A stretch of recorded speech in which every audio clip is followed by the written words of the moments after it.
Three things I'd bring to a desert island: a pair of headphones, a bottle of wine, and I don't know, a bowl of French fries.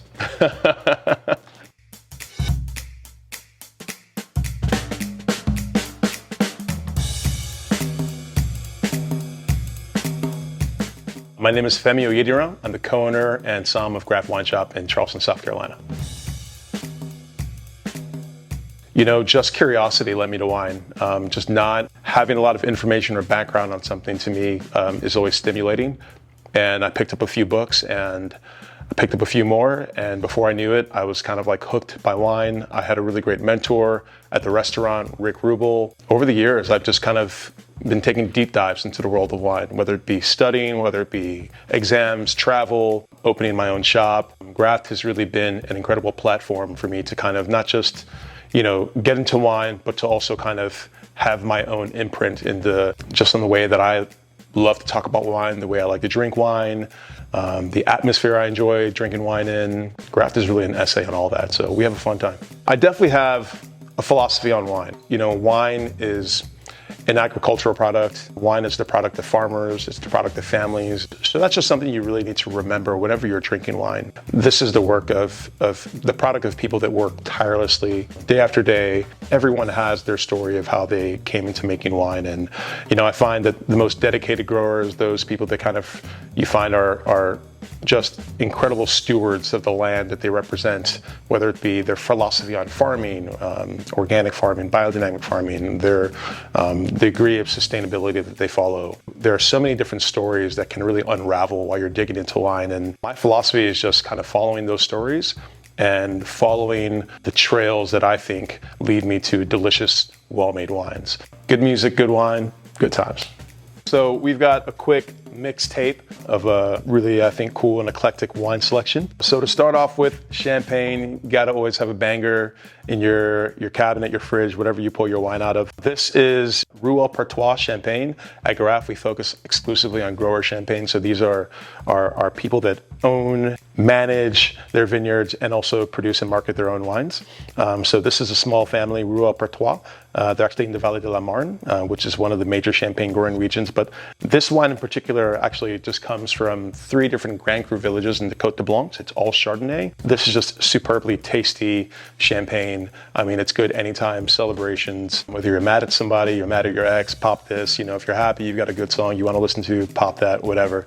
It's a banger for sure. Next up, we've got I was in Austria earlier this spring, and I got to visit a few just really amazing producers. And this is one made by a gentleman named Hannes Schuster. This is his family's winery, Rosie Schuster. They're in Burgenland. And this is just devilishly tasty white wine. It's a combination of mainly Grüne Veltliner with a few other kind of indigenous varieties. What's really important here is the texture. As someone that loves to drink like Burgundy, Chardonnay, you know, wines that just have this beautiful balance of ripeness and acidity, this to me is perfectly in line with that. It has this gorgeous weight, it's got beautiful acidity, and it's such a fabulous interpretation of Grüne Veltliner, which I think is just a really great wine to have anytime. It can make, you know, really inexpensive wines, or it can make just exceptionally delicious wines that I think can be a problem at the dinner table, and I mean that in a good way. That's really good. Next up, another drop from Austria. This is a wine made from Thomas Stracke. He's in Eisenberg, which sort of is the area that is kind of closer to the border of Hungary. They kind of share a lot of tradition. Really, mainly, this is Blaufränkisch, which is one of the really kind of cheap red grapes in Austria. And what I love about these wines is Thomas is able to finesse this really beguiling character for Blaufränkisch that reminds me of Cabernet Franc from the Loire Valley, from like Chinon or Saumur. So just beautiful, red-fruited, slightly peppery interpretation of Blaufränkisch, which I think is striking, and it's a great surprise for people that have never had the variety, never had Austrian reds. They love French reds. Holy mackerel, you love that. Next up, we've got some Pinot Noir from Shiba Wichern. This is one of my favorite discoveries in the last couple of years. This is a 1-2 punch combo made by duo Akibo Shiba and Chris Wichern. The wines are made by Akibo. She is just incredible. This is a single vineyard Pinot Noir from the Willamette Valley. It's from the Haviland Vineyard, which is in the newer AVA of the Van Duzer corridor, which kind of gets these cool coastal winds that are able to kind of funnel through a gap in the mountains. It's extraordinary Pinot Noir. They're amazing. They use little to no use of any sulfur.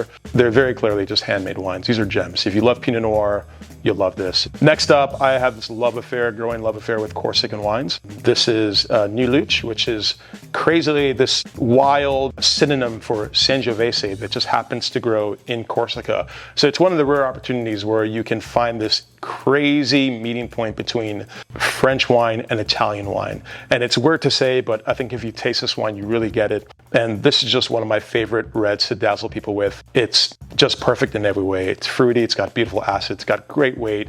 You can rock this out with steak, burgers, treat it like Beaujolais, treat it like heavier wines. It's just like an amazing sword to wield at any dinner. So, and lastly, what we're sipping on, we've got some Rosato Rosé, beautiful rosé from Tuscany, from Sesti. This is made by a gentleman named Giuseppe Sesti. He bought this beautiful medieval castle and property in the 1970s, planted vineyards in like the early 90s. I believe this is one of the first Rosatos that was made in Tuscany, but if you love Sangiovese the way I love Sangiovese, and you just wish you could find some, Sangiovese in a very light, summery form, I mean, this is just perfect. It's got such beautiful bright fruit, amazing tantalizing acidity.